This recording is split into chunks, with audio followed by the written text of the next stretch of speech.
Shalom adik-adik, selamat pagi. Kembali kita akan beribadah PT pada pagi hari ini. Sebelum kita mulai ibadah, kakak persilakan adik-adik yang belum saat teduh untuk saat teduh terlebih dahulu.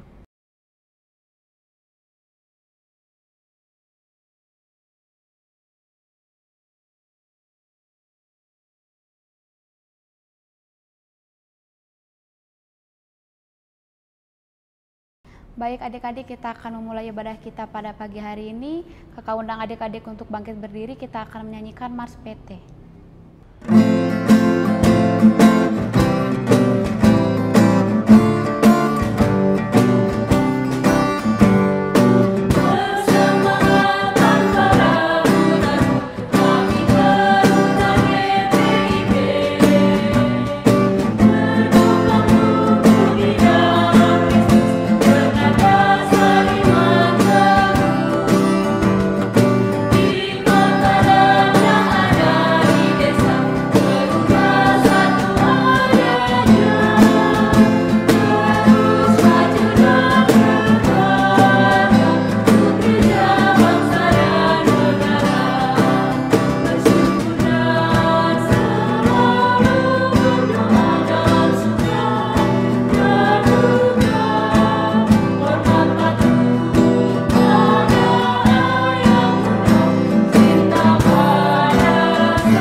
Adik-adik tetap berdiri, kita akan menyanyikan pujian dari PKJ 27, nyanyikanlah nyanyian baru.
Baik adik-adik, sekarang kita akan masuk ke dalam doa pembukaan. Mari kita satu dalam doa. Tuhan Yesus, terima kasih atas anugerah-Mu pada pagi hari ini. Kami akan beribadah Tuhan, kiranya Engkau berkati ibadah kami dari awal pertengahan hingga akhirnya. Berikanlah kami hikmat untuk mendengar firman-Mu Tuhan. Inilah doa kami Tuhan Yesus, haleluya, amin. Adik-adik tetap berdiri, kita akan membaca Mazmur yang terambil dari Mazmur 133 ayat 1-3. Kita akan membacanya bersama-sama. Nyanyian Ziarah Daud. Sungguh alangkah baiknya dan indahnya apabila saudara-saudara diam bersama dengan rukun. Seperti minyak yang baik di atas kepala meleleh ke janggut, yang meleleh ke janggut Harun dan ke leher jubahnya. Seperti embun gunung Hermon yang turun ke atas gunung-gunung Sion, sebab kesanalah Tuhan memerintahkan berkat kehidupan untuk selama-lamanya. Demikian Mazmur pujian kita, kakak persilakan adik-adik untuk duduk kembali. Sebelum masuk firman Tuhan, kita akan menyanyikan lagu dari Kidung Jemaat 424, Yesus Menginginkan Daku.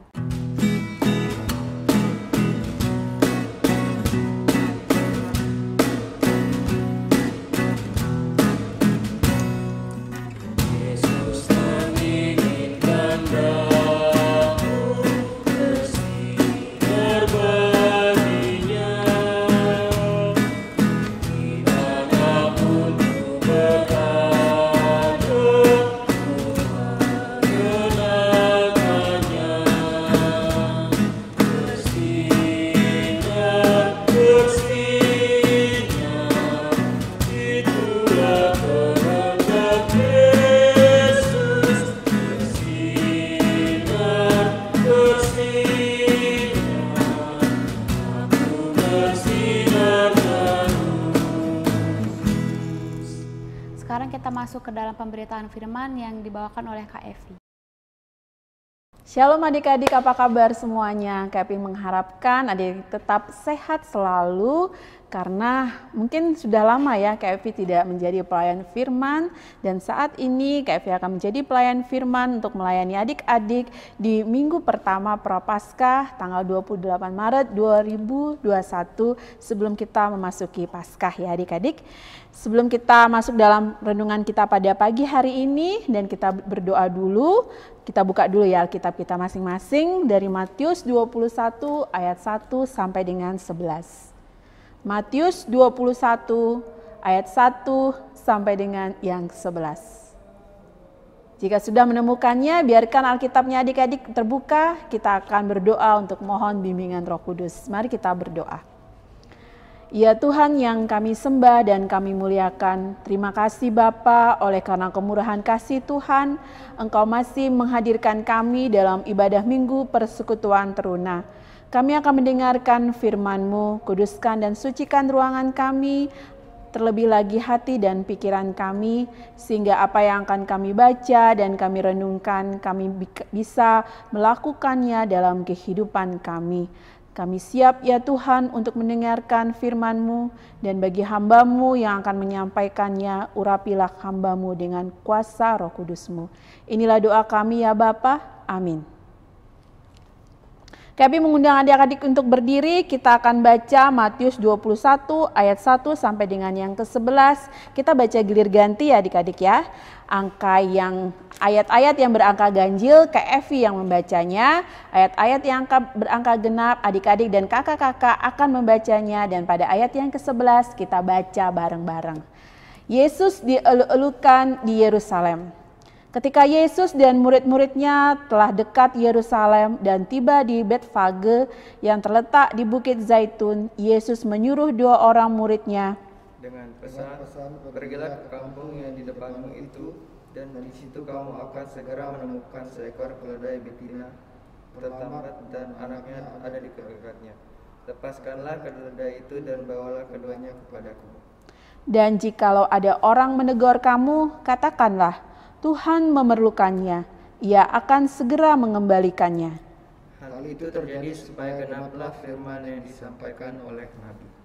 Katakanlah kepada putri Sion, lihat, rajamu datang kepadamu, ia lemah lembut dan mengendarai seekor keledai beban yang mudah. Maka pergilah murid-murid itu dan berbuat seperti yang ditugaskan Yesus kepada mereka. Mereka membawa keledai betina itu bersama anaknya, lalu mengalasinya dengan pakaian mereka, dan Yesus pun naik ke atasnya. Orang banyak yang sangat besar jumlahnya menghamparkan pakaiannya di jalan. Ada pula yang memotong ranting-ranting dari pohon-pohon dan menyebarkannya di jalan. Dan orang banyak yang berjalan di depan Yesus dan yang mengikutinya dari belakang berseru katanya, Hosana bagi anak Daud, diberkatilah dia yang datang dalam nama Tuhan, Hosana di tempat yang maha tinggi. Dan ketika ia masuk ke Yerusalem, gemparlah seluruh kota itu, dan orang berkata, siapakah orang ini? Dan orang banyak itu menyahut, inilah Nabi Yesus dari Nazaret di Galilea. Demikianlah pembacaan Alkitab pada pagi hari ini. Berbahagialah untuk adik-adik dan kakak-kakak semuanya yang mau mendengarkan dan melakukannya dalam kehidupan adik-adik. Terpuji nama Tuhan Yesus. Silakan duduk adik-adik. Ya, adik-adik yang Tuhan Yesus kasihi, Kevin menyampaikan bahwa Kevin itu dulu pernah jadi guru agama selama 10 tahun. Setelah jadi guru agama dan pelayanan KEPI di Persekutuan Teruna, baik dari gabungan dengan BK dan sekarang berpisah dengan BK, itu kurang lebih hampir 15 tahun.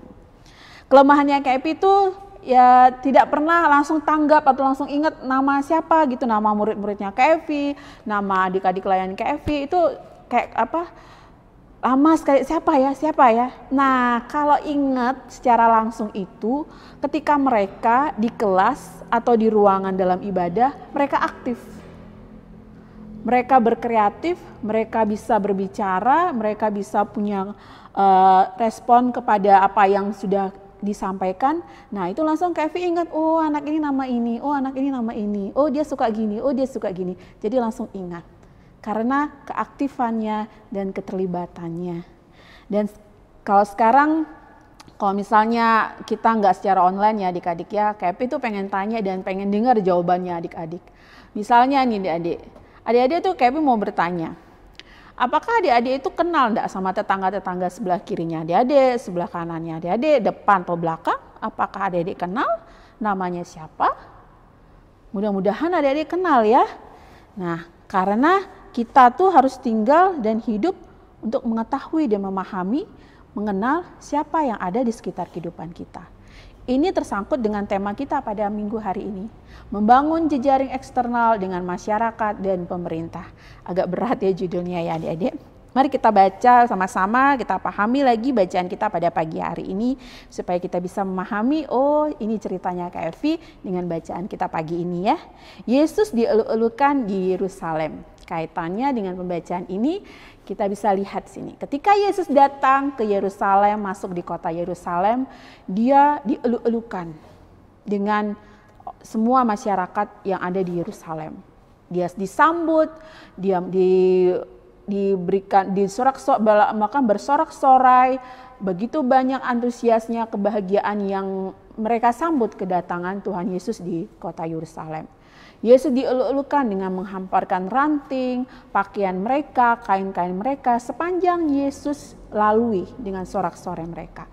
Mereka kan mengetahui itu kenapa orang-orang bangsa Israel yang ada di Yerusalem itu mengelu-elukan Yesus. Itu karena nama Yesus itu sudah terkenal di kota Yerusalem. Mereka sudah tahu banyak tentang Yesus. Terhadap apa yang mereka tahu, terhadap mujizat-mujizat dan pengajaran-pengajaran yang sudah Yesus lakukan selama hidupnya sebagai manusia, karya pelayanan Tuhan. Mungkin ada yang secara langsung ya adik-adik, mereka sudah merasakan mujizat dan pengajaran Tuhan. Ada juga yang tidak secara langsung, tetapi karena mereka dengar dari mulut ke mulut bahwa yang namanya Yesus ini begini, sudah sering menyembuhkan orang, sudah melakukan banyak mujizat, dan melakukan pengajaran-pengajaran yang hebat-hebat banget. Nah, dengan itu pun mereka antusias untuk menyambut kedatangan Yesus di kota Yerusalem. Nah, Yesus melakukan kedatangannya di kota Yerusalem itu adalah semata-mata untuk menggenapi nubuatan dari perjanjian lama di kitab Zakaria pasal 9 ayatnya yang ke-9. Dalam bacaan ini juga dijelaskan bahwa Yesus memasuki kota Yerusalem dengan keledai, bukan dengan kuda atau dengan kereta seperti film-film kerajaan. Ketika pimpinan masuk di sebuah kota, ada pasukan kuda dengan kereta-keretanya. Tetapi Yesus datang ke Yerusalem hanya mengendarai keledai betina. Karena itu memang sudah nubuatan dari Zakaria. Yesus hadir sebagai manusia dengan kesederhanaannya. Jadi dia menggunakan keledai untuk masuk ke kota Yerusalem. Karena dari sejak lahir dia pun juga sudah hadir di tengah-tengah dunia ini sebagai manusia dengan kesederhanaannya. Melakukan kerja pelayanannya juga dengan rendah hati dan belas kasih. Misalnya adik-adik, kalau saja Yesus datang dengan kuda, kuda itu diartikan sebagai lambang kekuasaan dengan kekuatan penuh. Yesus tidak menginginkan hal tersebut. Yesus menginginkan kehadirannya benar-benar kehadiran yang sangat sederhana, yang sebagai wujud sebagai manusia yang mau diterima oleh seluruh rakyat yang ada. Yesus tidak pernah menyatakan siapa dirinya, tetapi orang-orang yang mengenal dan ada pada waktu itu menyatakan secara langsung bahwa Nabi Yesus dari Nazaret di Galilea. Itulah pada ayatnya yang ke-11. Inilah Nabi Yesus dari Nazaret di Galilea. Bukan Yesus yang menyatakannya, tetapi semua orang yang menyatakannya. Ya, dari pemahaman bacaan konteks Alkitab pagi ini, maka hal-hal yang bisa kita pahami untuk kita lakukan sebagai murid-murid Tuhan Yesus masa kini. Kita ini adalah murid-murid Tuhan Yesus yang masa kini ya adik-adik ya. Yang juga harus memahami apa yang dikehendaki Tuhan dalam kehidupan kita. Yang pertama, Tuhan dapat memakai apa dan siapa saja dalam kehidupan ini untuk menyatakan kemuliaan-Nya. Jadi sesuai dengan kehendak Tuhan, kita tidak bisa menolak kalau memang Tuhan memakai kita untuk melayani Dia. Yang kedua, ketika kita sudah secara langsung menjadi murid Yesus masa kini, kita harus tetap setia dan taat dengan sungguh-sungguh pada firman-Nya. Apapun itu. Jadi kita ketika mendengarkan firman Tuhan, seperti biasa adik-adik, kita tidak boleh hanya menjadi pendengar, tetapi kita juga harus menjadi pelaku firman Tuhan. Yang ketiga, orang yang percaya harus setia melayani Tuhan Yesus dengan sepenuh hati. Jangan setengah-setengah hati, jangan menggerutu atau banyak alasan. Kalau memang sudah Tuhan Yesus pilih untuk kita melayani Dia, dalam segala bentuk macam yang Tuhan percayakan, kita harus lakukan dengan sepenuh hati. Dan yang terakhir, kita sebagai makhluk sosial, sesuai dengan tema kita pada pagi hari ini, kita harus berteman, harus menjalin hubungan dengan banyak orang, bukan karena kesombongan. Jadi saya punya ini, punya itu, dan saya memilih teman saya yang ini, enggak. Kita makhluk sosial yang membutuhkan hubungan dengan orang lain, tidak bisa hidup sendiri, tidak bisa hanya diam di kamar dengan main handphone sendiri, tetapi kita juga membutuhkan orang lain untuk kehidupan kita. Jadi bukan karena kesombongan, tetapi melainkan membawa dampak positif sebagai murid Yesus masa kini dengan taat, setia, dengan sepenuh hati untuk melayani Tuhan Yesus. Ya.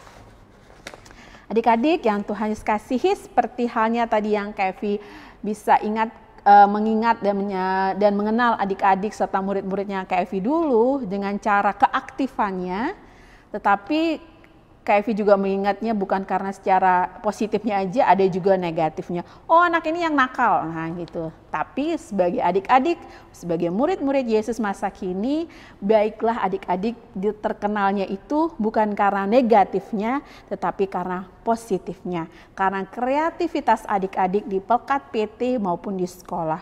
Adik-adik bisa dikenal bukan karena membuat kekacauan, adik-adik ingat itu.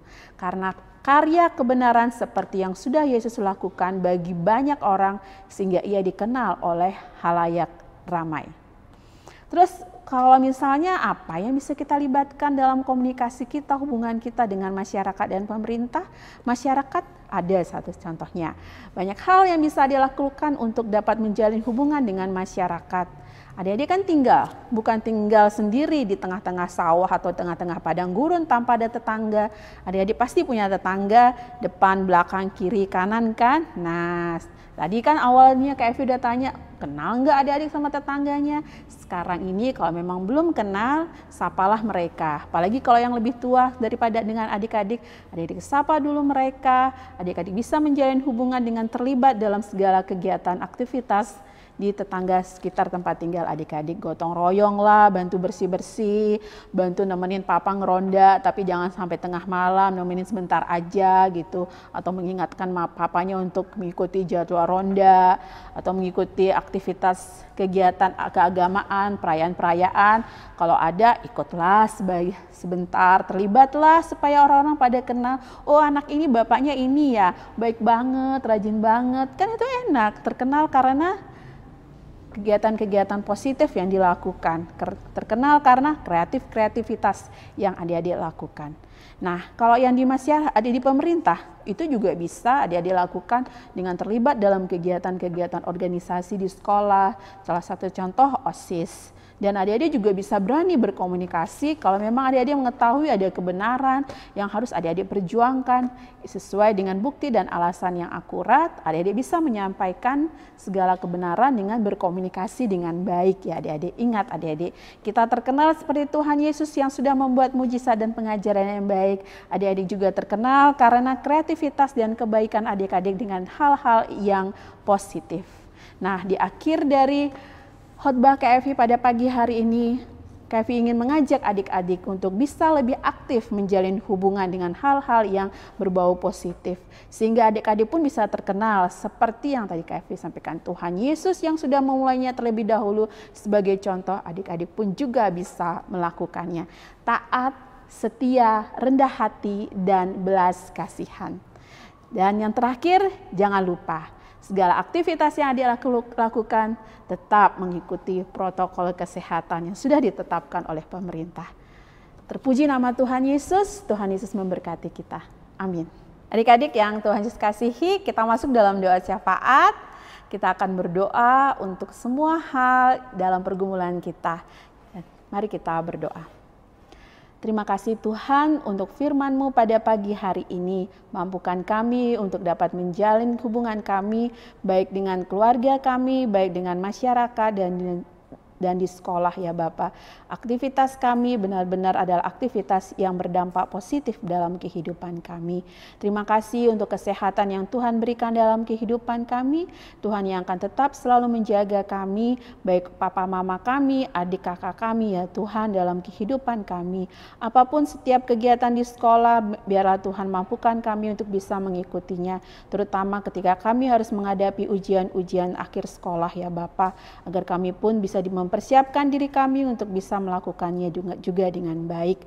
Berkati ya Tuhan setiap program kegiatan kami, karena terhalang oleh COVID-19, biarlah Tuhan juga yang akan memampukan agar semua pelayanan kami bisa berjalan dengan baik ya Bapa. Kami mendoakan juga untuk bangsa dan negara kami, Tuhan tetap selalu memberkati pimpinan kami dari pusat sampai daerah-daerah sekalipun ya Bapa. Dan Tuhan juga yang akan menuntun dan memampukan kehidupan dari gereja kami ya Bapa, dari pendeta, pengurus pelayan pelkat, presbiter, bahkan juga komisi-komisi dan pegawai-pegawai kantor gereja. Tuhan jaga dan sertai kehidupan mereka juga ya Bapa. Kami serahkan setiap orang yang saat ini mengalami duka cita, setiap orang yang saat ini mengalami sakit, setiap orang yang saat ini sedang bersusah payah untuk mencari kebutuhan hidup mereka. Tuhan, hanya kehadiran Tuhan saja yang mereka harapkan untuk menguatkan mereka, untuk menghibur mereka, dan untuk memberkati mereka ya Bapa. Terima kasih Tuhan, kehidupan kami sepanjang minggu depan, biarlah pertolongan dan kasih-Mu sajalah yang akan menuntun, membimbing kami ya Bapa. Dan Tuhan juga yang akan memberkati proses dari vaksinasi yang saat ini sedang berlangsung, biarlah semuanya bisa berjalan dengan baik. Inilah doa kami ya Bapa, ampunilah segala perbuatan kami yang tidak benar, dan jadilah semuanya seturut dengan kehendak-Mu. Di dalam nama Tuhan Yesus yang sudah mengajarkan kami doa Bapa kami. Bapa kami yang di surga, dikuduskanlah nama-Mu, datanglah kerajaan-Mu, jadilah kehendak-Mu di bumi seperti di sorga. Berikanlah kami pada hari ini makanan kami yang secukupnya, dan ampunilah kami akan kesalahan kami, seperti kami juga mengampuni orang yang bersalah kepada kami. Dan janganlah membawa kami ke dalam pencobaan, tetapi lepaskanlah kami daripada yang jahat.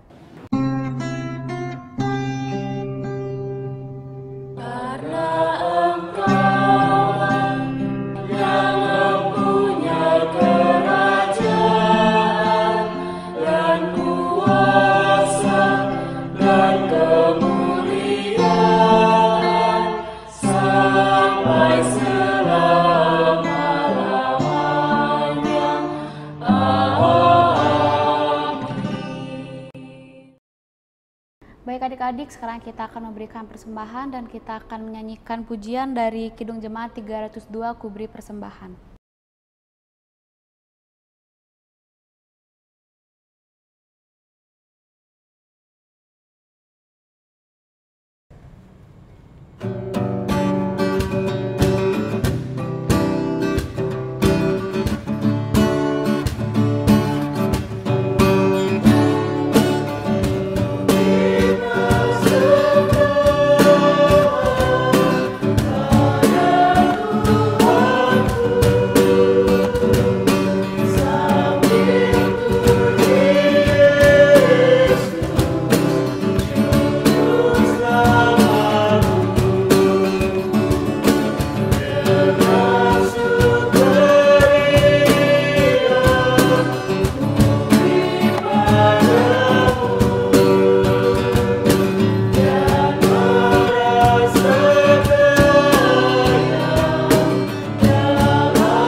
Baik adik-adik, sekarang kita sudah memberikan persembahan, kita akan berdoa, kita satu dalam doa.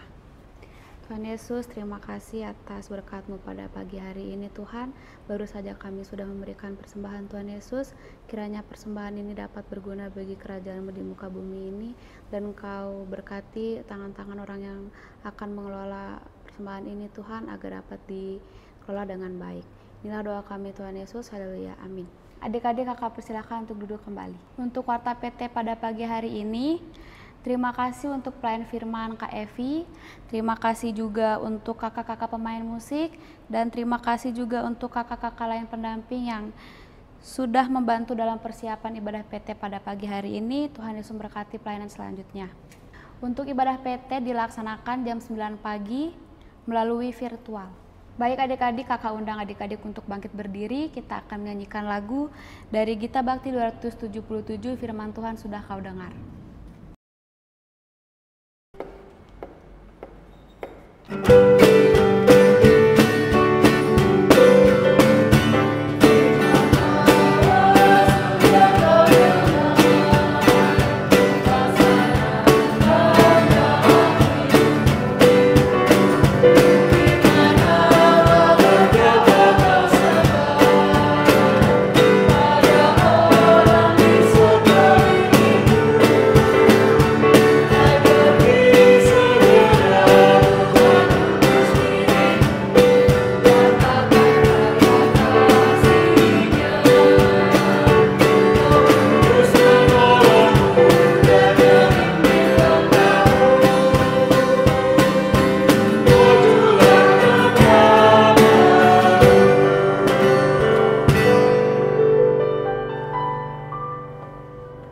Adik-adik tetap berdiri, kita akan masuk dalam doa berkat yang dibawakan oleh Kak Evi.